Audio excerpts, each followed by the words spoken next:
Hi everyone, it's Steve. Today we are going to build a front AT or auto track bumper. This system works best with a front-mounted body damper system. The build is actually pretty simple, and so first we're going to go through and look at the parts you will need to build this. First, you will need one of these FRP rear brake pieces. Just like this one here. You also need a carbon H-bar. It's important to use this H-bar as the holes line up just right with enough space for everything to work while not hitting the wheels. And so, the spacing here is just right. For hardware, you'll need 2 lock nuts. You'll need 2 12 by 15 millimeter screws or countersunk screws. You'll need 2 silver sliding damper springs. You'll need 2 spring cups that look just like that, and you'll need 4 of these brass spacers. These come in the 12 and 13 millimeter double roller sets, and if you don't have any extras, you can buy them separately. You may also need a little bit of blue brake material, depending on how you assemble some parts of this. Now we are going to prepare the parts for assembly. First thing we will do is modify this FRP brake piece. You'll need to cut off these bottom 2 holes, right? These two that are these 2 right here, just straight across there, on each side. And then these 2 tabs right here that are this hole right here and this hole here. You can use that as a guide, and you're just going to trim out and notch these little sections here so that it will clear the wheels. Sometimes the wheels are a bit too close to the chassis and to this piece, and so if you trim it, it will work really well.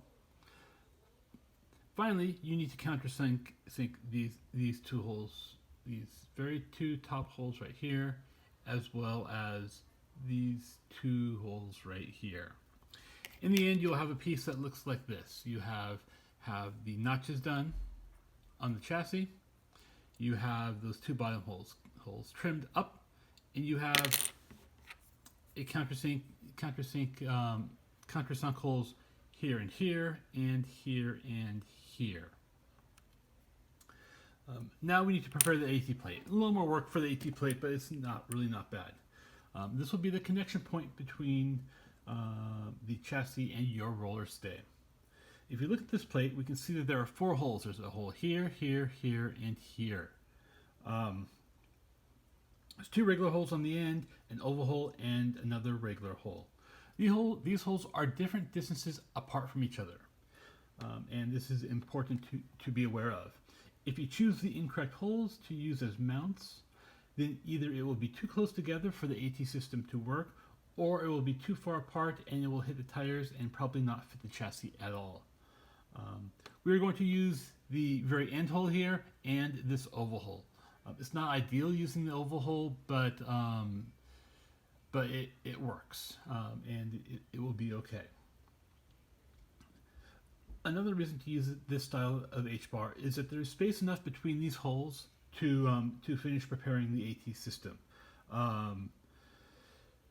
And so we are going to have to drill out this very end hole right here. And if we look at say a J-Cup, a 2018 J-Cup H-bar, or even the 2017 also has this problem. Instead of having 4 holes, there are actually 5 holes. There's 1, 2, 3, 4, and 5. When we drill out this very end hole, it will be much too close to this second hole, and it will break, and then you're going to have to replace it and start new. The first thing you're going to do is trim the H-bar. What you'll do is cut these wings off right on this side right here. You can use the little Tamiya symbol, the line between the 2 stars, as a guide to cut straight across here and straight across here. Next, using these three center guides, these three center holes as a guide, you can kind of see it there. You're going to trim the entire kind of this side of the H bar off and away from this end right here. And so in the end, you should have something that looks like this. You have trim along this edge right here. It looks really pretty narrow, but we'll see that it's actually just right. And then you'll have a hole here that is not drilled out yet. This one happens to be already prepared, so I don't have to do a lot of work during this video. And then you'll have a hole here and then the oval hole here, all intact on both sides, and nothing kind of drilled through, nothing kind of leaving an open space where there can be weakness. So now for this hole right here on the very end, the first thing you need to do is drill it out with a 2.9 millimeter drill bit.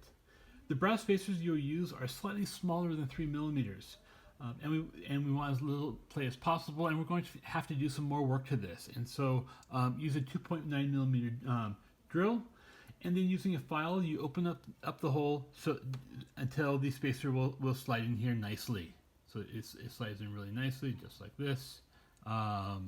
It's just right. There's not a whole lot of play in it. It's kind of set just right. You also want to use the file to take these holes here and angle them a little bit. So you're going to take these holes and angle. Use a file to kind of file in an angle to help improve the AT function, the increased roller angle that you will get on this system, so that it kind of pivots forward. If you've built a body damper system, it's the same idea. Is that you need to free up that hole a little bit so that it has some movement to it, kind of forward and back. Finally, you will take. Oh, sorry, I don't need that yet.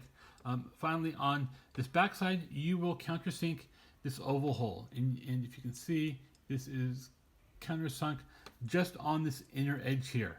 You have to be really careful here because this oval hole, because it's not a complete round circle, instead it's an oval, it's a little bit easier to countersink all the way through, and that means if you countersink all the way through, then you will be getting a new H bar and doing all this work again. And so just be careful when you countersink it. Just make sure there's enough space so that when you put a countersunk screw on it, that it fits just right. So you can see that there's no edge. There's no edge of the screw sticking out. It just sits just perfectly. In contrast, if you put it on a hole that's not countersunk, you can see it sticks out. And so just countersink it enough to make that fit.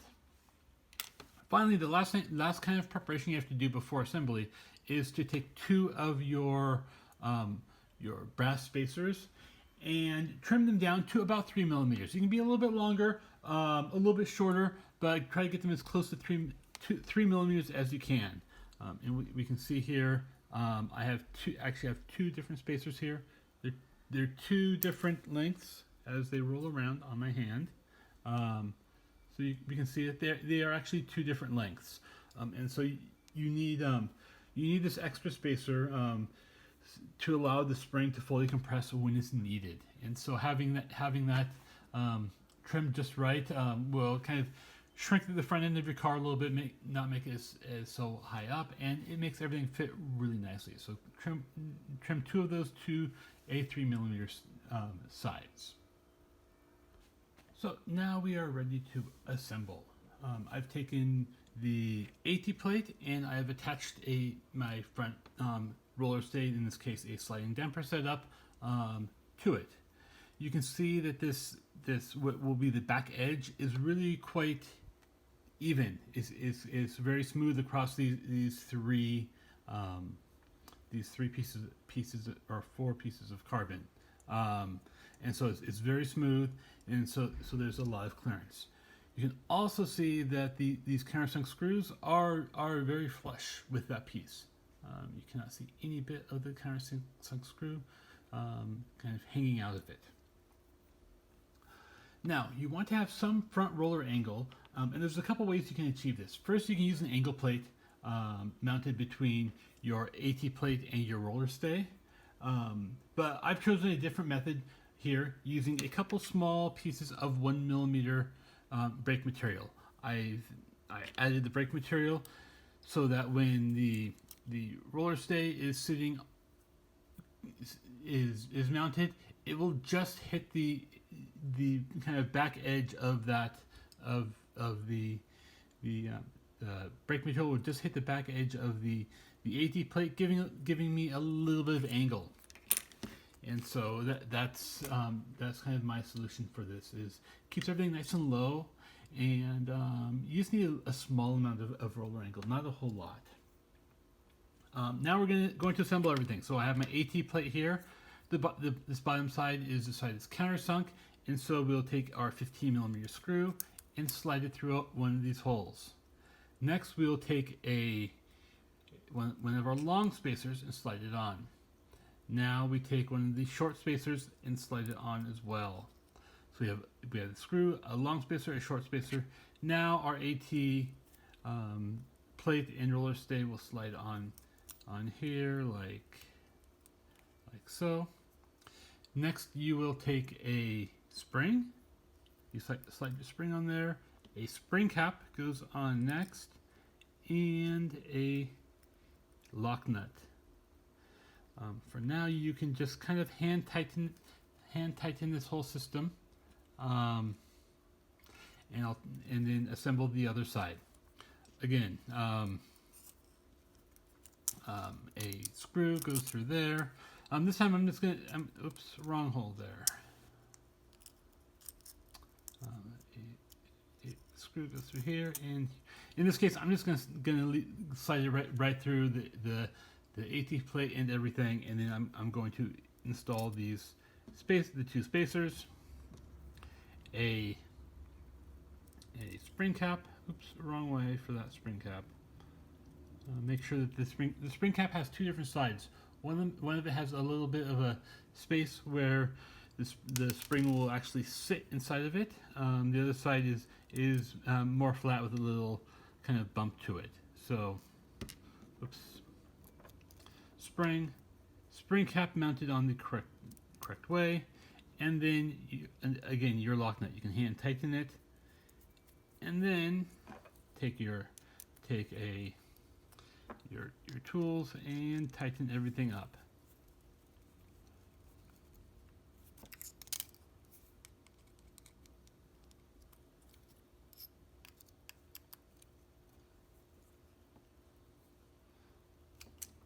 And now that this is all assembled, we can see that these posts are really quite stiff on here. They're very secure.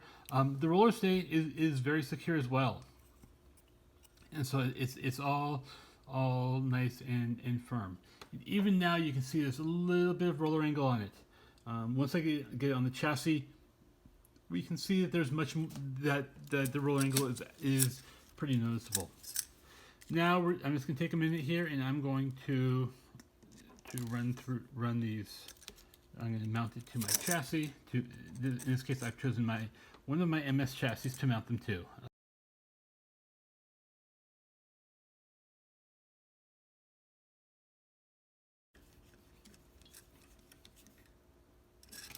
Okay, now we can see the whole setup mounted on a chassis. We can see in here, in the kind of the gap between where the chassis is and where the roller stay is, there's not a lot of space there. If you used a different spacing between your mount and your roller stay, it's going to be too far apart, or it's going to be too far. It's going to hit that space there. But in this case, it's just right. If we had this too close, the AT function, or the increased roller angle, would not work either. And so now let's take a look at the side of it. We can see that, or the kind of AT functionality of it.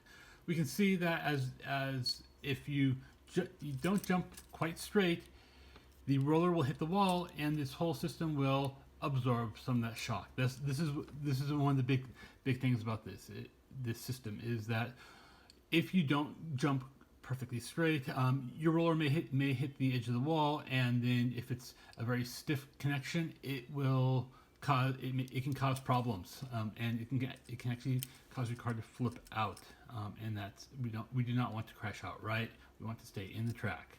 And so you can see both sides are really pretty smooth here. If they're not smooth, take everything apart, and on this piece of carbon, take the file and file just a very small amount, and then reassemble it and check it again. It should be really pretty smooth. If it's not smooth, you can also add a little bit of light oil onto the roller space, the brass spacer, and that will help smooth things out. But this looks really pretty good. I don't have a body damper system for this car because the spacing is now different from what I normally run, and so I need to build a new body damper for it. And so we're gonna look at my FMAR and see how this whole system works together. But before we do that, let's look at the clearance when using this sliding damper. We can kind of see there, and we can see that the sliding damper, as it activates, it will clear the wheels on each side. It does not, the whole system, it does not, these 19mm rollers do not hit the tire at all, so that's nice. So we don't have to do any other modification. And we can see here on the bottom where I had notched it, that in this case, don't need a whole lot of there's quite a bit of space on this one, but other setups may have less space and requiring that trim, but this one looks actually pretty good. So now here we have my completed FMAR. This has the AT system here. You can see that it works really pretty nicely. On this side, it works really nicely. I'm running the new tapered 19mm rollers on this, just because there is no underguard on this. You don't want to run that full underguard that goes all the way across, like we normally do, to the very edge, because you don't want to have that sharp kind of jolt. You want it to actually hit the AT system and allow it to work. Now, when you jump, the other advantage of this is that your mass damper system will activate. It will lift up, and it will increase the roller angle as your body damper system works. The roller angle is increased. This will This will help keep you in the track, because if your rollers are pointed upwards, say that you jump and your front end is a little bit up, it will kind of point your car out of the track, and that is bad. In this system, if there's any activation of this, it will begin to activate and increase your roller angle. But when you're just running around the track and your body damper does not activate, it keeps a minimal amount of roller angle, about 5 degrees or so on this. But on jumping on lane changes, the body damper will actually activate on lane changes, and so that helps with this as well. If you're using a traditional lane change, is that it will increase your roller angle as you reach that kind of center part of the lane change, and kind of help guide your car down into the track.